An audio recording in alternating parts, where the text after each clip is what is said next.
intuitivamente parece ser el patrimonio, ¿no? Es decir, el dinero que yo tengo. Pero esto es error, porque el dinero que yo tengo en sí mismo no tiene ningún valor.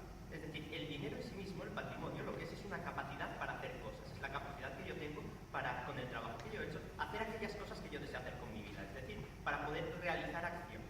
¿Cuál es el matiz más importante aquí? El matiz más importante es que lo que me impide, es decir, aquellas cosas que yo dejo de poder hacer por el hecho de que se haya atentado contra mi patrimonio, dependen del resto de mi patrimonio. Es decir, si yo solo tengo 2 euros y me quitas 2 euros, no puedo hacer nada porque no tengo dinero. Si yo tengo 10 euros y me quitas 2 euros, sigo pudiendo hacer muchas cosas porque tengo 8 euros. Lo que castiga el Código Penal es que por la mezquindad de algunas personas yo deje de poder hacer cosas, que es lo valioso en sí mismo, y no solo la cantidad de dinero. Es decir, al final lo que tenemos que entender aquí es que precisamente estamos hablando de que lo que se está dañando no es el dinero, sino mi capacidad para realizar dentro de mi vida aquellas cosas que yo deseo hacer y que tengo derecho a hacer porque he trabajado para poder hacerlas, y por tanto se debe establecer esta proporcionalidad.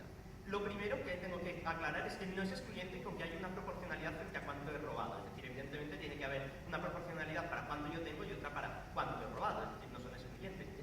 Esta que ya he mencionado ya existe, lo que decimos es de introducir una nueva proporcionalidad. Es decir, que robarle mucho a alguien que tiene mucho sigue estando muy mal y se va a castigar más que si le robas poco a alguien que tiene mucho.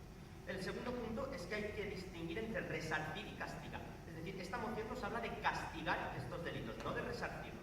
Es decir, el resarcimiento, que consiste en si tú me has robado 10 euros, te tengo que devolver 10 euros, no es un castigo. Es decir, si yo te he robado, te tengo que devolver lo que te he robado y te voy a devolver lo que te haya robado o 2 veces lo que te haya robado, lo que establezca la ley. Pero eso no es un castigo, eso es una reparación. El castigo es que la sociedad dice, mira, robar está mal porque impides que personas hagan aquello que legítimamente podrían estar haciendo y por tanto yo lo que voy a castigar es el daño que has estado generando. Y aquí entramos en el primer punto más importante, que es que se genera una auténtica proporcionalidad al daño.